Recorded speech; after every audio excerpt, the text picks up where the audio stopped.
seperti pada permulaan, sekarang, selalu, dan sepanjang segala abad. Amin.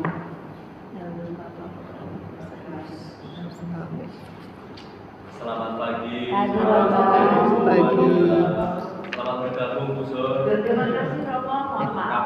6 sekarang, 6. April mau apa? Nah, karena ada Bu Sur, maka saya tampilkan foto ini. Oh. Oh, ini masih muda kita. Masih hitam ya? Masih muda. 6 tahun yang lalu. Ini berapa 5 tahun lalu ya? Itu Romo masih di sana kan waktu itu? Iya. Iya, Romo masih di Bidara Cina. 2019 ya? Ya.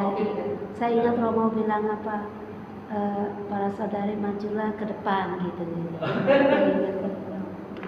Itu yang di belakang itu nonton di depan aku.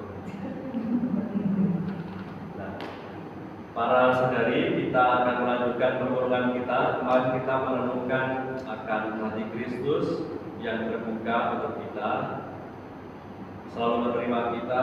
Namun juga kita menyadari realita hati kita juga mudah rapuh, mudah terluka. Ada yang mengatakan generasi muda saat ini sebagai strawberry generation.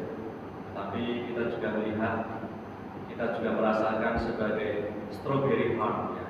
Hati strawberry, hati yang juga mudah terluka.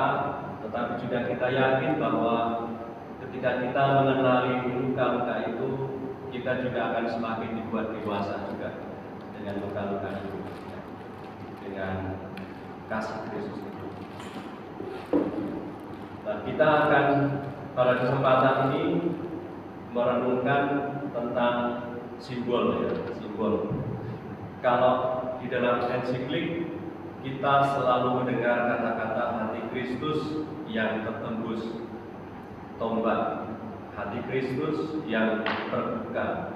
Dan kita sebagai para pengikut Dehon itu merenungkan mengikuti Yesus dengan semangat hati yang terbuka, seperti kita juga mengikuti Pater Dehon, di mana Yesus yang terbuka hatinya mengundang kita juga memiliki hati yang terbuka, hati yang mencinta.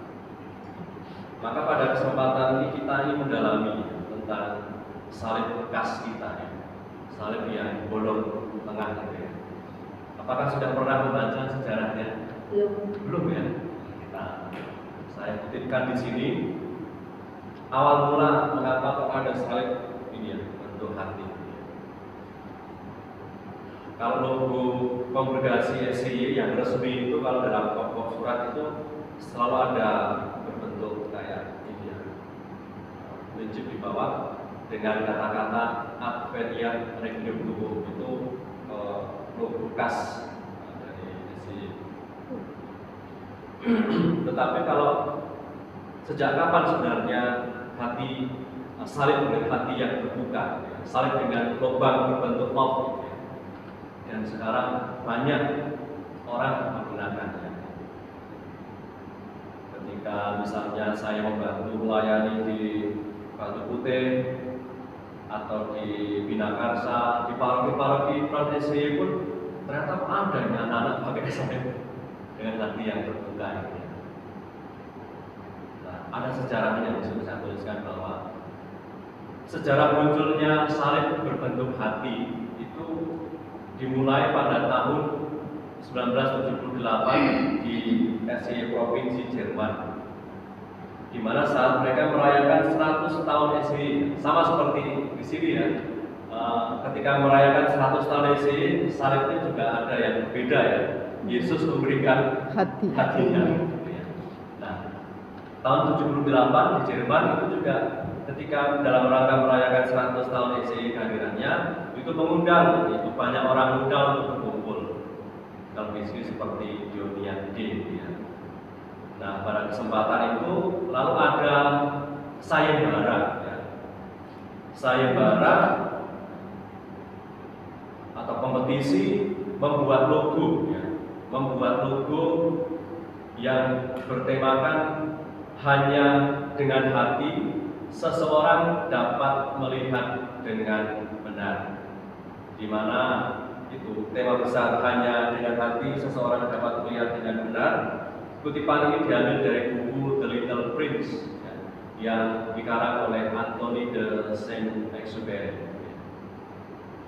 Jadi dalam sebuah festival orang muda itu dimunculkanlah itu ya, sayembara membuat logo dengan tema besar hanya dengan hati seseorang dapat melihat dengan benar. Sama seperti kemarin dalam rangka 100 tahun SDY itu juga ada lomba melukis bertemakan Pater Deon untuk siswa-siswi SD yang bertempat di San Pradesh gitu ya. Banyak anak datang ke sana gitu ya. Dan lukisannya bagus-bagus itu ya. Yang terbaik itu disimpan di provinsi Jalan. Nah, ketika ada tema ini, ketika panitia itu menyampaikan tema ini, lalu muncullah gitu ya salib seperti yang saya tampilkan di pojokan itu ya. Kompetisi itu disutradarai oleh profesor seni namanya Alfred Earhart dan Benedict Schaufelberger. Pemenangnya adalah Martin Hattig, mahasiswa dari San Martin di Black Forest. Logonya salib dengan hati. Nah, ini sangat brilian sekali ya. Sederhana ya. Tidak ada gambar-gambar lain, tidak ada lukisan-lukisan lain, hanya seperti itu. Hanya salib dan di tengahnya ada hati. Nah, 1 tahun kemudian logo itu digunakan oleh banyak provinsi SDY maupun tingkat kongregasi. Karena melihat logo ini sangat simpel dan menarik. Ya.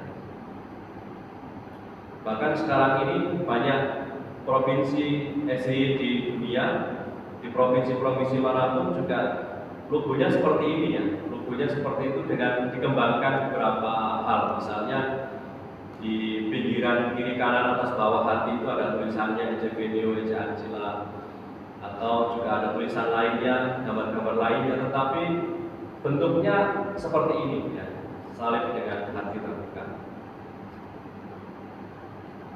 Ketika dalam pada saat Promotitus sebagai provinsial itu diputuskan bahwa untuk para konfrater SDY, entah itu imam, bruder, frater, dan juga ya, bruder, frater, itu menggunakan salib yang ada logo SDY-nya, nama SDY-nya, dan juga ada logo-logo pulau-pulau Indonesia. Ya. Jadi seperti yang saya pakai ini adalah ya, khusus untuk anggota SDY.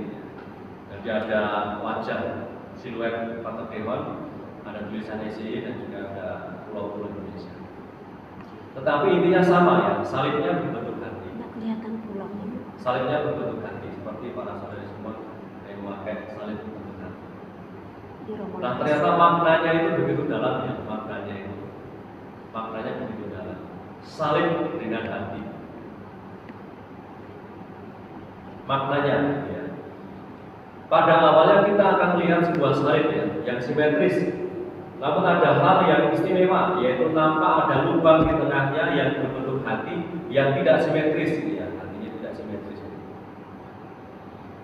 Maka saat memandang salib Deonian pasti langsung tertuju pada pusatnya. Kalau kita melihat orang pakai salib langsung melihat hatinya. Ini kan sangat brilian sekali ya, mahasiswa yang menemukan logo ini ya. Ketika melihat salib itu pasti orang tertuju pada pusatnya, yaitu hati. Dengan ini kita diingatkan pada dua prioritas kehidupan Kristen. Prioritas yang pertama, hanya dengan hati orang dapat melihat dengan benar. Hanya dengan hati. Ini kan sebenarnya sangat ditegaskan oleh ensiklik Dilexios ya, melihat dengan hati. Kita terkoneksi dengan orang lain juga karena dengan hati. Melihat hanya dengan hati, orang dapat melihat dengan benar.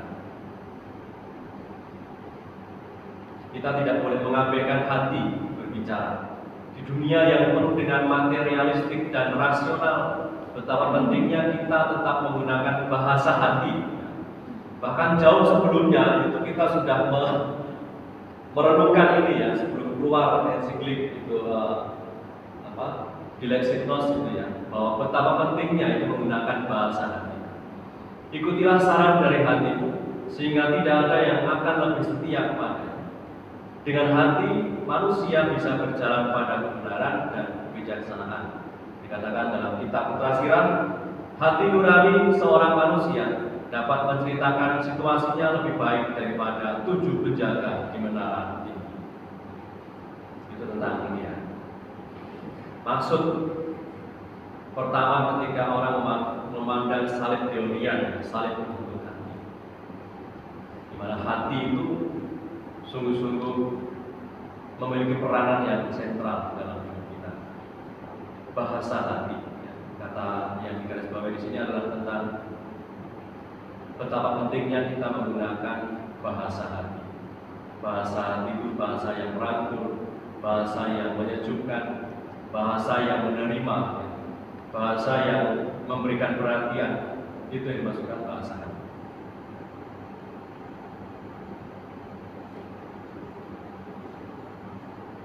Walaupun sekarang ketika sudah ditetapkan itu ya, salib seperti ini wajib digunakan oleh para Dionian, banyak juga yang tidak menggunakan ya. Romo itu sendiri juga nggak pakai ya. Lupa ya. Selalu lupa, jarang pakai dia. Ya, saya juga jarang pakai ya. Saya sering kali malah pakai kayu yang dari Jerman. Oh. Lebih ringan. Ya. Kalau masuk ke bandara nggak bunyi. Gitu. Jadi hanya dengan hati kita dapat melihat. Ada prioritas kedua ketika kita melihat salib Dionian. Seperti dikatakan oleh Santo Yohanes dalam suratnya, dikatakan oleh Yesus, tidak ada kasih yang lebih besar daripada kasih seorang yang menyerahkan nyawanya untuk sahabat-sahabatnya. Kita masuk ke dalam inti atau pusat spiritualitas kita. Kita melihat salib, dan pada saat itu kita melihat hati Kristus. Pada juga dikutip dalam ensiklik Dilexit Nos bahwa kita semua disebut sebagai sahabat-sahabat Kristus.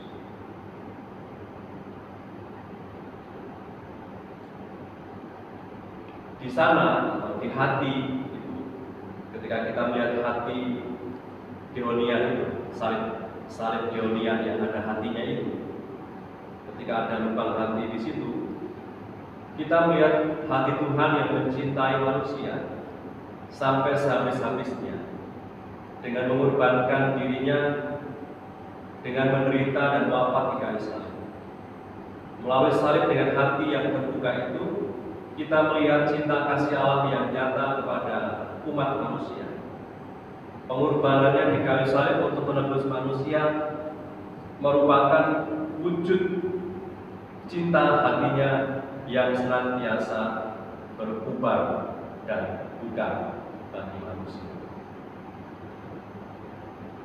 Dalam ensiklik Dilexit Nos kemarin kita merenungkan bahwa dari cinta hatinya, dari hatinya yang terbuka, yang tertembus tombak itu, dari situlah kita berasal.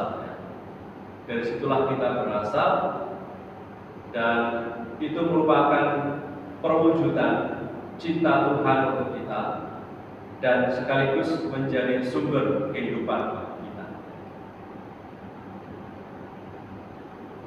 Jadi ketika kita melihat salib yang terbuka itu sebagai pernyataan cinta Tuhan untuk kita lewat korbannya, dan juga dari hatinya itu kita semua mendapatkan sumber kehidupan. Itu yang dikatakan kemarin ditegaskan oleh ensiklik Dilexit Nos bahwa ketika kita memandang hati yang terbuka, ini sebagai pernyataan cinta Tuhan untuk kita, dan juga dari Dia, dari hatinya itu kita mendapatkan kehidupan. Mengapa mendapatkan kehidupan? Karena dari hatinya mengalir air dan darah. Artinya kita semua mendapatkan sumber kehidupan dari Ekaristi. Kita terlahir sebagai manusia baru dalam sakramen baptis dan air. Sehingga ketika kita melihat salib yang terbuka itu, mengundang kita sebagai para Gehonian, sebagai pengikut Kristus untuk juga berani memberikan diri,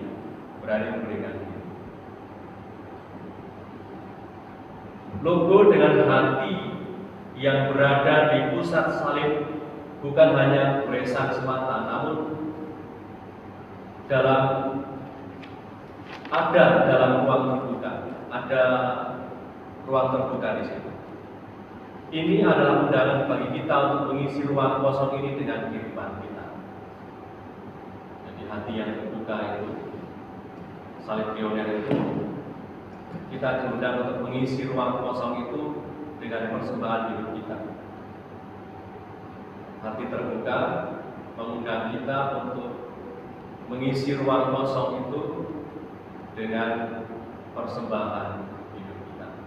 Sehingga para Gehonian dipanggil untuk dengan hati yang terbuka, siap berkorban bagi sesamanya yang membutuhkan, yang menderita, yang diabaikan, yang disingkirkan, sebagaimana Tuhan telah memberikan teladannya untuk kita.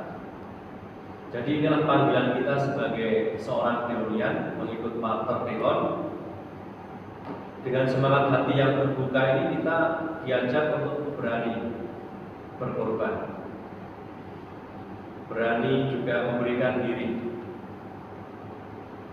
seperti yang diteladankan oleh Tuhan kepada kita lewat perutusan kita di tempat masing-masing.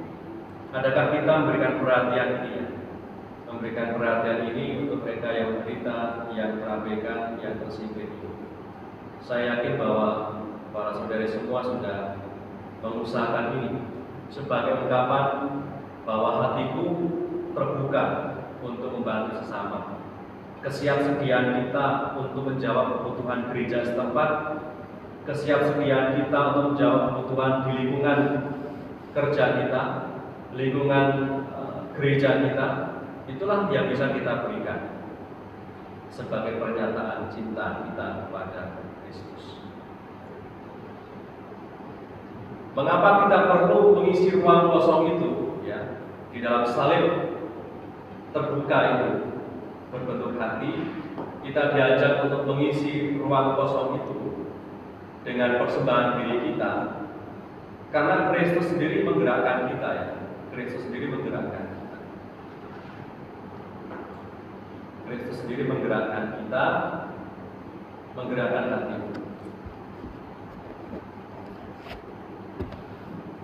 Dikatakan dalam Injil bahwa Yesus datang kepada orang kepunyaannya sendiri.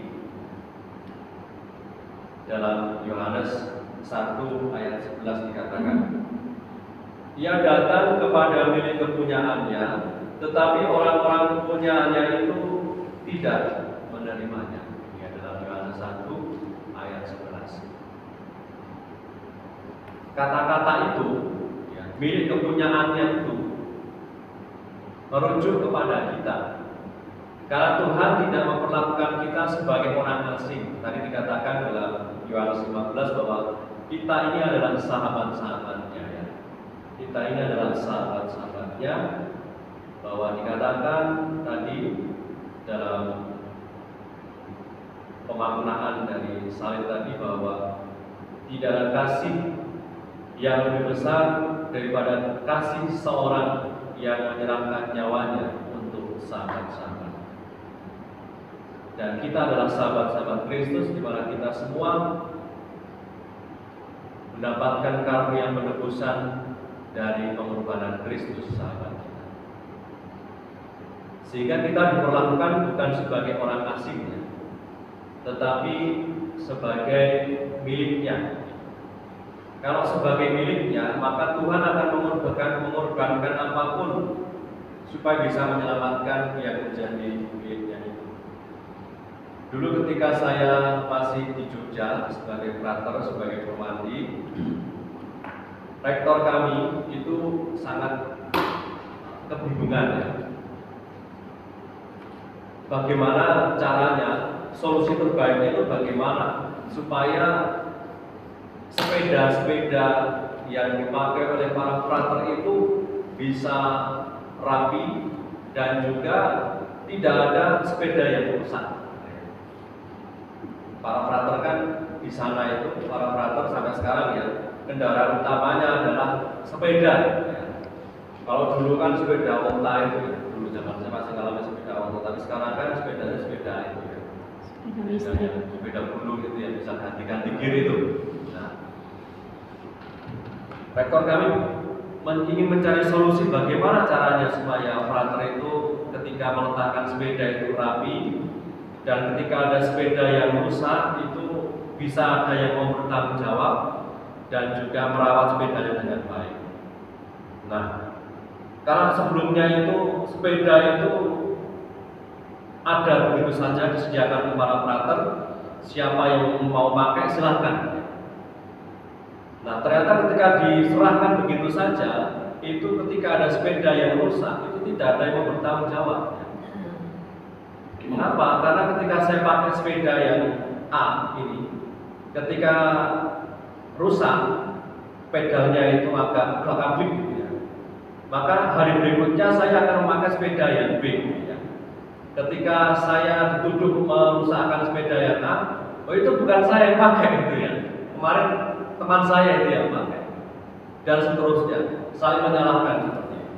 Nah, akhirnya dalam sebuah pertemuan komunitas diputuskanlah bahwa masing-masing frater itu mendapatkan satu sepeda ya, dengan namanya masing-masing ya. Jadi ada nama Nugroho, Joni, Apri, Sugiyarno ya, Pendi dan seterusnya gitu ya. Jadi selain ada nama di sepedanya itu, juga di tempat parkir itu juga dibuat garis-garis itu ya. Ada namanya di situ. Bertanggung jawablah kalian. Nah, ketika sudah diberi nama, ternyata beberapa hari sesudahnya itu tidak ada sepeda yang rusak, tidak ada sepeda yang berantakan ketika parkir. Karena apa? Karena ketika para frater melihat sepedanya itu kering sedikit rantainya, gitu ya, maka diberi minyak oli bekas. Ketika ruji-rujinya itu sudah kendor, itu cari alat untuk bisa mengencangkan. Ketika sadelnya itu naik turun gitu ya. Lalu cari kunci untuk bisa mengencangkan. Ketika remnya blong itu dicari cara bagaimana supaya bisa remnya itu bisa aman. Nah, ternyata ketika diberi nama masing-masing satu sepeda, satu frater, di situ tumbuh rasa memiliki. Tumbuh rasa memiliki. Ketika ada tumbuh rasa memiliki, ada tumbuh rasa tanggung jawab untuk memelihara. Jangan sampai harta saya satu-satunya ini. Sepeda kan harta satu-satunya, kalau sepeda rusak nggak bisa kemana-mana. Harus saya jaga, harus saya rawat. Jadi ketika ada rasa memiliki, maka saya akan merawat milik saya ini dengan sebaik-baiknya supaya jangan sampai rusak. Entah bagaimana caranya. Ketika ada rantainya kering sedikit, kita beri minyak kotor, kita cuci dan lain sebagainya. Sama ketika kita merenungkan ketika Yesus Tuhan mengatakan bahwa Ia datang kepada milik kepunyaannya, tetapi sangat ironis tadi ya. Ia datang kepada milik kepunyaannya, tapi orang-orang kepunyaannya itu tidak menerima Dia. Nah, itu ironis sekali ya. Dia datang kepada milik kepunyaannya yaitu kita, tetapi kita tidak menerima. Nah, kita adalah miliknya. Dan apa buktinya bahwa kita adalah miliknya? Tuhan berjuang apapun itu dilakukannya untuk menjaga kita, memelihara kita, menebus kita dan menyelamatkan kita. Nah, setiap kali kita mendoakan Thesaurus Hati Kudus, dalam tiga manik-manik gitu ya. Itu kita merenungkan tiga peristiwa perendahan diri Kristus yang seringkali disebut trilogi Diomian. Peristiwa inkarnasi ya, dengan hati Yesus yang apa itu, lalu ada dengan penjelmaanmu gitu ya. Itu kan peristiwa inkarnasi. Lalu peristiwa yang kedua dengan salib ya, gitu. Ada, tolong dibacakan. Ada tiga manik itu tentang inkarnasi, salib dan ekaristi. Ya hati ilahi Yesus, dengan penjelmaanmu engkau menampakkan wajah Allah yang berbelas kasih kepada manusia dan seluruh dunia. Yang kedua, ya hati ilahi Yesus, dengan salibmu yang agung engkau mengorbankan hidup karena ketaatan kepada Bapa dan cinta kepada manusia. Tiga, ya hati ilahi Yesus, dengan ekaristi yang kudus engkau memberikan tanda cinta dan kehadiranmu yang tiada henti kepada mereka yang percaya. Terima kasih. Jadi itu adalah cara Yesus yang dilakukannya supaya bisa memelihara kita miliknya ini ya. Dengan inkarnasi, dia Allah yang maha tinggi berperan menjadi manusia, bersama dengan kita, mengenakan kedagingan kita, melakukan banyak kebaikan. Tidak berhenti di situ cintanya. Dia rela menerima salib. Dia rela menerima penderitaannya. Dia rela menerima salibnya, bahkan menerima kematiannya, dan akhirnya bangkit. Dan tidak hanya berhenti di situ. Yesus ingin menyertai kita hingga sampai akhir zaman supaya tidak meninggalkan kita seorang diri. Dan dalam peristiwa Ekaristi, Tuhan Yesus menyertai kita hingga sampai akhir zaman dalam tanda yang sangat lahiriah dalam hosti suci, komunitas suci yang setiap kali kita sambut dalam Ekaristi. Itulah sebagai cara Tuhan untuk memelihara kita sebagai miliknya, sama seperti para frater tadi ya. Memelihara miliknya itu ya, sepeda ya, harta satu-satunya. Paus Urbanus keempat dan ketika menetapkan perayaan Corpus Christi, hari raya tubuh dan darah Kristus itu, mengatakan dalam sebuah bulan bahwa Tuhan Yesus pernah mengatakan bahwa aku akan menyertai engkau sampai akhir zaman. Dan itu tergenapi ketika Yesus menetapkan Ekaristi, di mana di dalam setiap kita merayakan Ekaristi, Tuhan Yesus, gitu ya, Tuhan Yesus memberikan dirinya, bahkan dengan tanda yang sangat lahiriah dalam komunitas suci yang kita sambut dalam setiap kali kita merayakan Ekaristi. Sehingga itu, para saudari, bahwa kita ini adalah miliknya.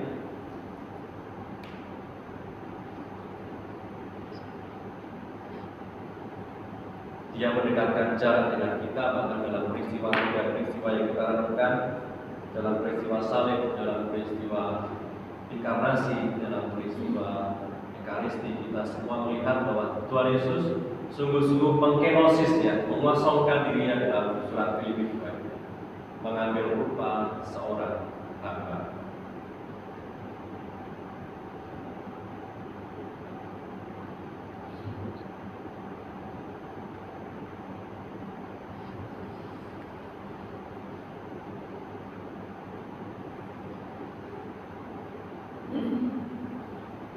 Apa tandanya bahwa Yesus datang kepada kita milik kepunyaannya? Tandanya jelas bahwa ketika dikutipkan dalam GN ya, Gilles Signos nomor 35, dia mencari orang-orang, bahkan orang-orang berdosa. Ketika hari Minggu kemarin kita merenungkan bahwa dia biasa berbicara dengan para pemungut cukai dan orang-orang berdosa. Dia mencari dan mendekati mereka, orang berdosa yang selalu terbuka untuk bertemu dengan mereka. Kita melihat dia berbicara dengan wanita Samaria di sumur, tempat wanita itu menimba air. Ketika dalam kegelapan malam ia bertemu dengan Nikodemus yang takut terlihat berada bersamanya karena Nikodemus adalah orang yang bersombong. Dia malu-malu malu-malu tapi mau ya bertemu dengan Yesus. Kita kagum ketika dia membiarkan kakinya dibasuh oleh seorang pelacur, ketika dia berkata kepada wanita yang tertangkap berzina. Dia menegur para murid atas ketidakpedulian mereka dan dengan tenang bertanya kepada orang buta di pinggir jalan. Kristus menunjukkan bahwa Allah adalah kedekatan, bela rasa, dan kasih yang lembut di dalam Yohanes 3:5. Sebagai penegasan bahwa Yesus datang kepada milik kepunyaannya, dia terus mencari ya, seperti seorang gembala yang mencari domba yang hilang. Satu yang hilang pun dicari sampai ketemu ya. Dan itulah kebahagiaan dari Yesus sebagai sang gembala.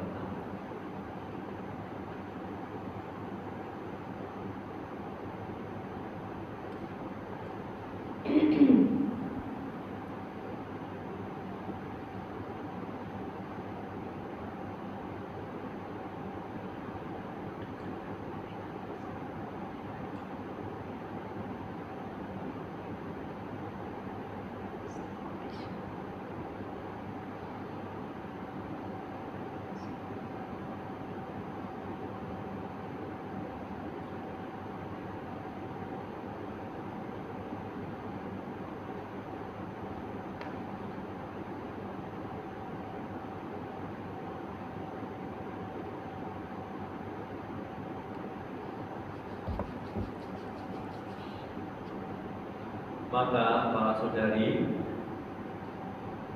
ketika Tuhan begitu kita rasakan begitu dekat dengan kita, Dia datang kepada milik kepunyaannya yaitu kita.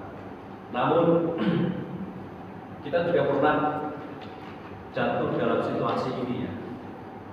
Dalam ragam macam alasan kita sulit percaya pada orang karena dia mungkin pernah itu PHP atau pernah itu misalnya tidak konsisten dengan janji-janjinya, lalu kita sulit untuk percaya pada orang. Tetapi Tuhan tetap berbisik di telinga kita, teguhkanlah hatimu anakku. Mungkin ada banyak orang yang tidak kita percayai, tapi bukan dia.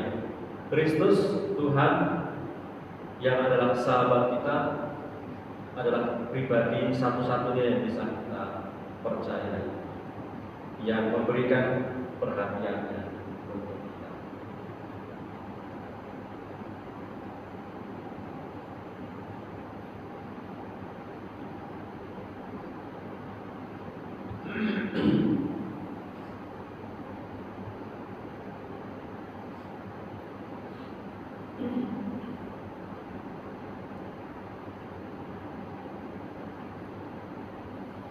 Sehingga tatapan Kristus itu memang sungguh-sungguh mengubah kita ya, mengubah hati kita yang kadang-kala takut, tidak mudah untuk percaya karena pengalaman duka, kebohongan, kecewa. Tetapi ketika kita melihat tatapan Tuhan itu, Dia mengatakan bahwa kendatipun kamu terluka dan mungkin tidak percaya pada orang, tetaplah percaya padaku.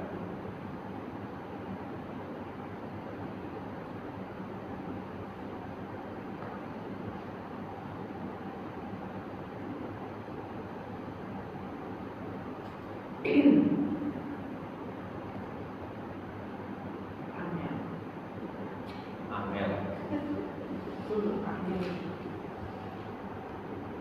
Kita pasti pernah mengalami itu, memang tidak mudah ya. Hati kita yang strawberry heart ini, ketika kita menghadapi seperti itu, untuk teguh hati amat tidak mudah. Tatapan Yesus itu mengubah karena ketika mungkin semua orang mengabaikan kita, ketika tidak ada yang tertarik dengan apa yang terjadi pada kita, ketika kita tidak penting lagi, ketika kita tidak penting bagi siapa, Dia memperhatikan kita. Ini yang penting saya, yang perlu digarisbawahi dalam DM nomor 37. dengan semua yang dilakukan oleh Tuhan,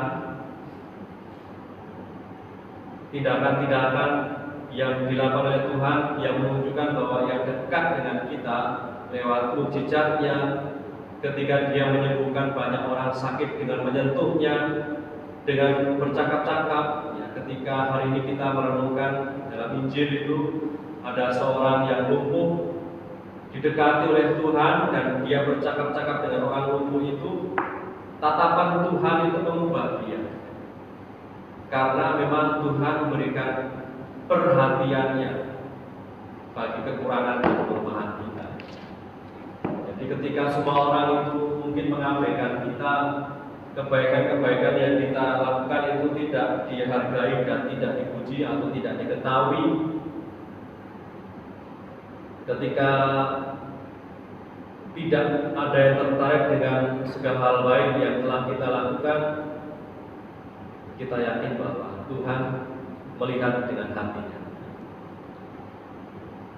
Hanya dengan hati kita bisa melihat dengan benar.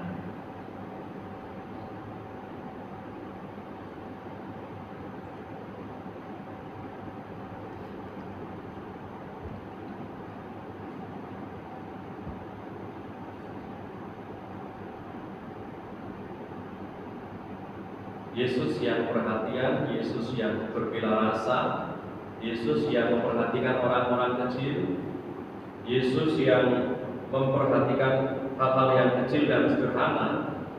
Ternyata itu Dia pelajari dari keluarga kudus itu juga.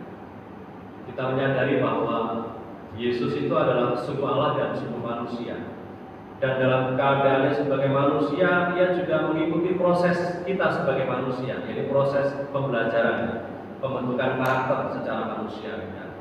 Bapak Yusuf dan Bunda Maria memberikan peran yang sangat luar biasa.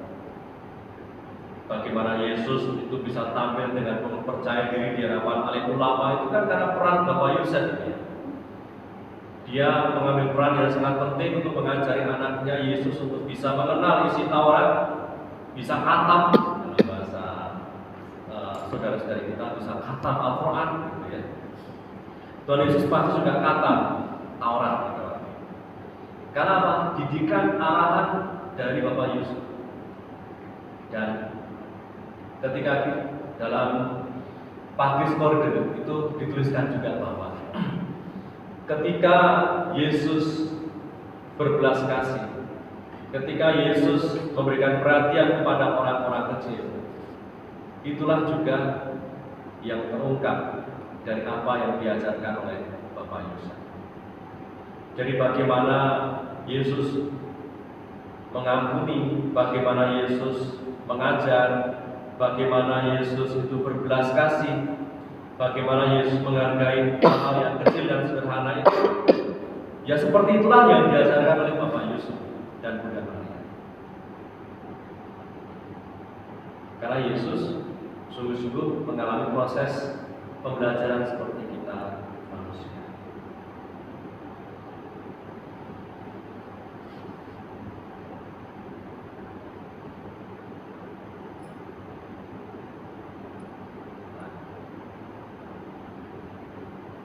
Kecil sekali ya. Hati Yesus adalah tempat perlindunganku.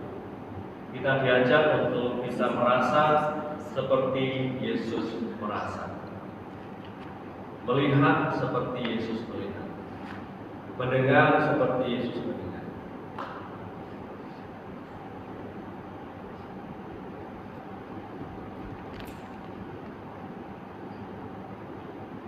Ketika kita merenungkan hati Kristus, di situ sebenarnya ada sekaligus ilahi dan juga sekaligus insani.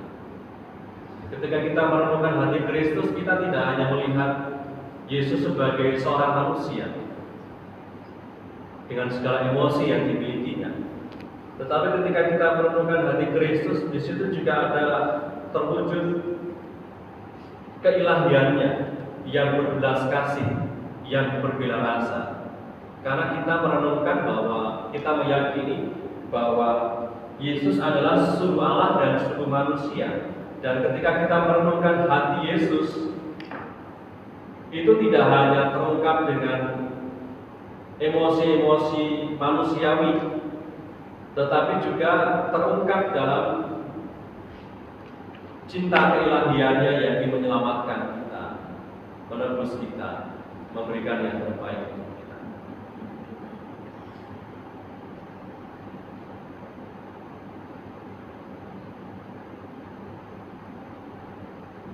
Tuhan Yesus mengundang kita untuk datang kepadanya. Mari datang kepadanya. Kalian semua yang letih lesu dan berbeban berat, aku akan berikan kelegaan kepadamu. Dalam Injil Yohanes juga dikatakan, tinggallah di dalam aku. Jadi tempat yang paling nyaman itu adalah hati Yesus. Di dalam Dia kita mendapatkan kekuatan. Di dalam Dia kita mendapatkan kasih dan mendapatkan sumber kehidupan dari hati Kudus Yesus.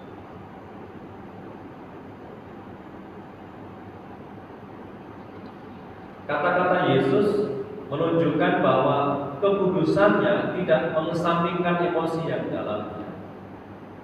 Dalam berbagai kesempatan Dia menunjukkan cinta yang penuh gairah dan iman. Hatiku tergerak oleh belas kasihan. Mereka seperti domba yang tidak punya gembala. Hatiku tergerak oleh belas kasihan ketika melihat mereka tidak punya itu. Memang banyak yang dipilih, banyak dipanggil tapi sedikit yang dipilih. Hatinya tergerak oleh belas kasihan ketika melihat orang buta sejak kecil. Jadi Tuhan Yesus sungguh-sungguh tergerak hatinya ketika melihat situasi-situasi yang tidak ideal. Yesus juga pernah menangis.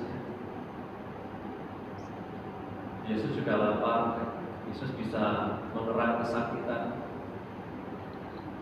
Yesus yang tertawa nggak ada loh. Ya, Yesus yang tertawa. Yesus yang tertawa itu ada dalam gambar-gambar. Yang tergambar Dengan Eropa. penuh kegembiraan. Yesus yang sedih, Yesus yang tertawa ketika melihat anak-anak datang kepadanya, dia tertawa. Ah, senang. Bersama anak-anak. Sama aku boleh. Tapi kita yakin lah bahwa Yesus itu pernah ketawa lah ya. Masa nggak pernah ketawa ya? Tawa ngapa? Karena dia itu sangat humoris, sangat dekat dengan. Kalau dia nggak pernah tertawa, bagaimana banyak orang yang berusaha untuk cukai bisa datang kepadanya. Humoris. Tidak tahu Tuhan Yesus apakah suka usil atau tidak ya? Seperti nama Parman itu suka usil ya. Juga sudah ngerjain juga.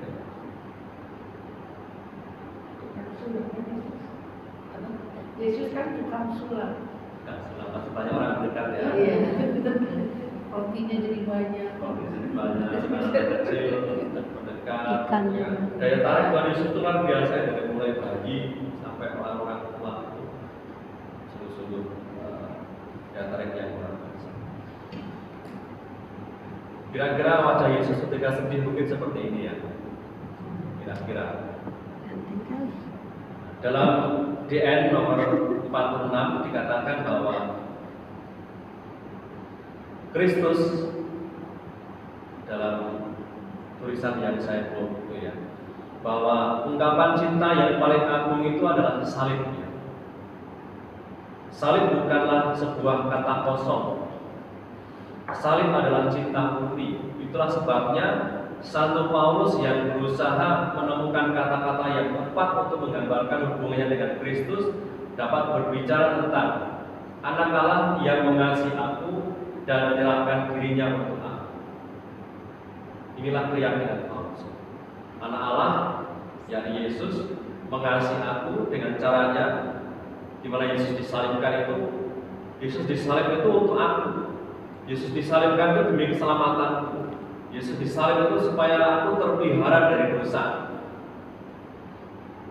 Yesus disalib itu sebagai ungkapan pemeliharaannya untuk kita. Sehingga pemberian diri Kristus di salib itu menjadi daya dorong dalam kehidupan Paulus yang hanya dapat ia pahami setelah ia tahu ada sesuatu yang lebih besar di balik itu, yaitu fakta bahwa dia mengasihi Allah. Jadi ini daya dorong dari dalam, motivasi dari Paulus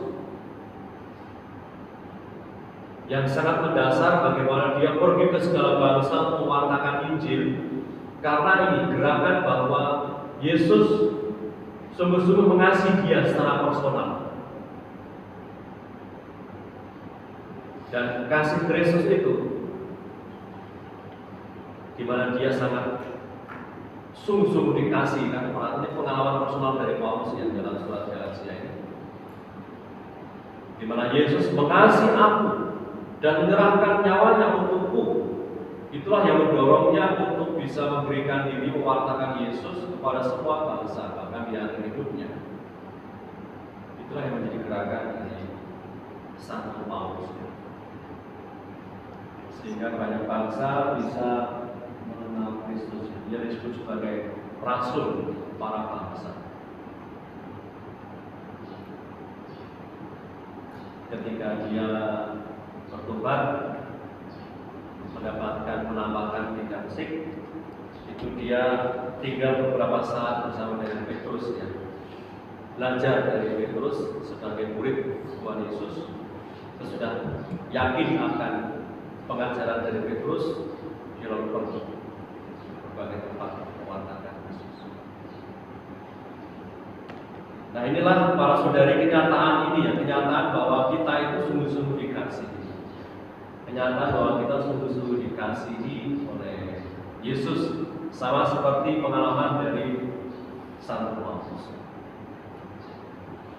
Maka permenungan untuk kita hari ini, sepanjang hari ini adalah bahwa seperti pengalaman Paulus tadi, realitas bahwa Kristus itu mengasihiku. Hatinya Kristus itu tertuju kepada tiap saudari, kepada tiap saya. Maka refleksi untuk kita adalah momen atau peristiwa manakah yang membuatku sungguh merasa dikasihi oleh Kristus Tuhan. Ada tentu banyak peristiwa hidup, ya, di mana membuat saya sungguh-sungguh merasa yakin dikasihi oleh Kristus. Lalu yang kedua, pada saat kapan hatimu tergerak untuk berbuat sesuatu yang bermakna dan berguna untuk sesama. Sama seperti Tuhan ketika melihat kekurangan, ketika melihat kenyataan penderitaan, dia tergerak hatinya oleh belas kasihan. Ketika melihat seorang lumpuh yang sudah sakit lumpuh selama 38 tahun, dia tidak diam saja, tapi dia mendekat dan mengatakan, maukah engkau sembuh?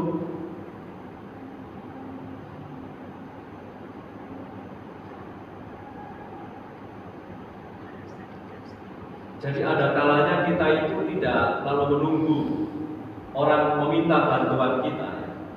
Ada kalanya kita tidak lalu menunggu orang itu meminta bantuan kita, karena bisa saja orang lain itu sungkan untuk meminta bantuan kita. Tetapi gerakan Tuhan menggerakkan kita.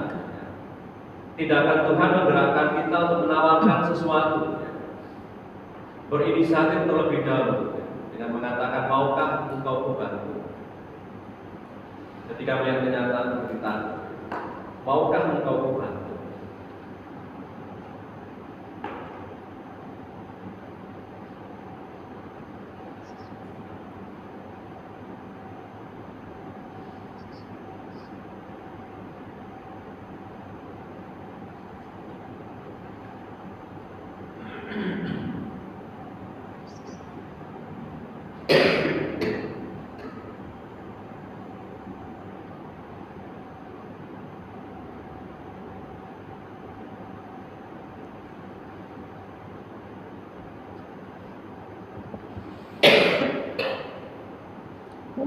Mau boleh tanya tapi tentang khotbah tadi, Yang mana? yang 7 tanda tadi. Oh, 7 tanda, ya. Kan tadi salah satu tanda yang Yesus berjalan di atas air lalu dikaitkan dengan sakramen tahbisah. Nah, itu kaitannya di mana itu? Kalau yang lain itulah. berjalan di atas air itu kan ketika itu dia meminta Petrus untuk datang. Datang lalu dia awalnya itu berani, lalu dia akhirnya Jatuh. tenggelam. Lalu kalau berjalan di atas air tadi Bukan sakramen baptis. Tabisan. Tabisan bukan. Apa? sakramen krisma itu. Ah, Yang penguatan. penguatan itu Penguatan. apa ya? Lazarus. Iya, Lazarus ya. Ini nggak disebut tuh Lazarus pagi. Enggak, tadi Enggak. itu saya sebut, beliau sebut Lazarus yang Yang baptis. Lazarus, Ya. yang Ya. Mamat Lazarus ya. Oh, Lazarus karena tentang hidup baru ya. Heeh. Karena dia dibangkitkan, Lazarus itu selama 4 hari di dalam makam, lalu dia dipanggil oleh Tuhan, "Hai Lazarus, keluar engkau." Dia menjadi manusia yang baru. Nah, itu. Maka Nanti didengar. itu gerakan dari kalau menuju kepada sakramen tabisan imamat. Kalau itu Dengar penjelasan. ketika Yesus berjalan di atas air itu sebagai sakramen krisma ya. Penguatan tadi. Penguatan, tanda penguatan. oke. Yang satu apa? Ya, apa? Satu tadi, satu Tujuh Tujuh tanda. tanda tadi, yang satu saya lupa. Oh, air menjadi anggur. Oh, Bukan. Untuk perkawinan. ya. Ya. Terus menyembuhkan anak laki-laki. Menyembuhkan anak laki-laki itu sebagai pengurapan orang sakit. Kemarin hari Senin ya. Pengurapan orang sakit. Lalu hari ini itu sakramen rekonsiliasi, sakramen tobat. Tanda. Yang tobat apa?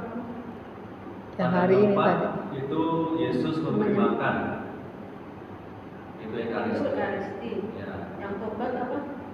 Yang Tobat hari ini. Dari Hari ini itu peristiwa Yesus membangkitkan Yesus menyembuhkan orang lumpuh. Orang lumpuh. yang baptis. Yang baptis itu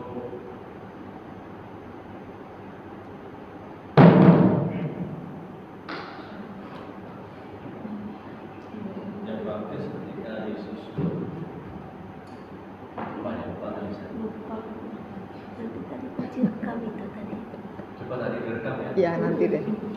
Tapi sebenarnya Karena memang belum Belum. belum pernah dengar ini sih iya, tentang saya- apa tentang saya ini pasti jadi baru-baru ini bilang ada tanda itu menunjukkan Memang 7 di sakramen. dalam Injil Yohanes itu disebut sebagai Injil tanda karena ada banyak tanda yang dilakukan oleh Yesus. Oh. Ada 7 tanda. Dan 7 tanda itu oleh Bapak Gereja direnungkan sebagai merujuk kepada 7 sakramen yang milik kita.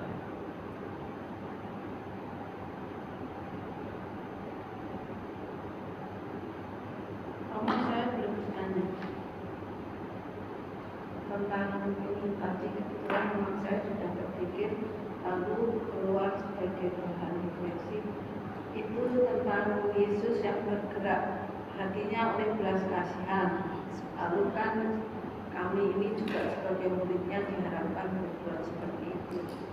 Tapi kadang-kadang ini Romo, ada orang datang dalam kesulitan minta tolong. Kita takut. Tapi kan terus kita nggak tahu, kadang-kadang mereka itu memanfaatkan kebaikan hati kita. Jadi tolong, nggak taunya pura-pura dalam cerita, tapi sebetulnya enggak. Atau sekali ditolong, nanti untuk selanjutnya selalu Ketagihan ya. jaga kita jawabin dan seperti mana seperti misalnya orang yang ngamel dalam kendaraan umum itu kan kadang-kadang ya kasihan, tapi ternyata mereka memanfaatkan uang yang kita beri itu untuk sesuatu yang hanya sifatnya bergoyang-goyang aja. Ketika ada situasi seperti itu, kita kan harus lihat kasus per kasus. Yang jelas, ketika kita membantu orang, kita memiliki semangat yang tulus untuk membantu. Entah toh pada kenyataannya orang itu menyelewengkan bantuan kita, itu urusan dia. Yang penting, apakah ketika saya membantu orang itu memang sungguh-sungguh dengan hati yang tulus, ikhlas. Tugas kita kan membantu ya. Tetapi kita membantu juga dengan sikap bijaksana juga. Membantu orang bukan lalu menggantikan tugas utama orang itu. Nah, seringkali kan kita lalu menyalahartikan bahwa ketika kita membantu orang, kok malah dia itu tergantung pada kita.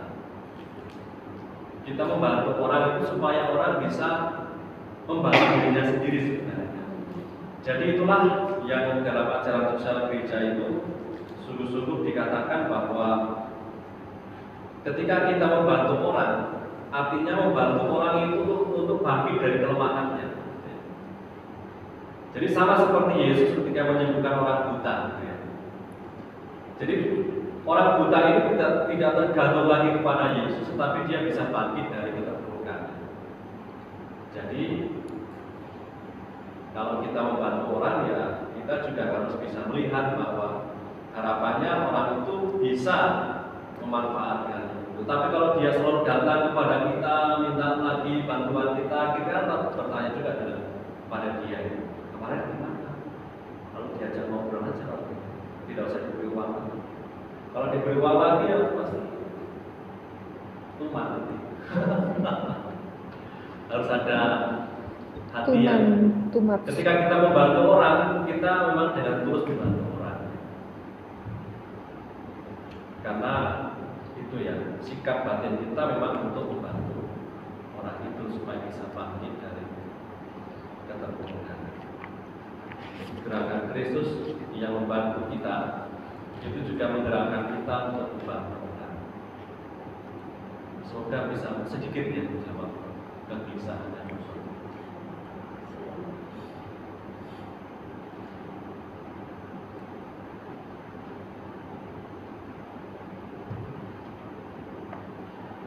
Kemuliaan kepada Bapa dan Putra dan Roh Kudus, seperti pada permulaan, sekarang, selalu, dan sepanjang segala abad. Amin.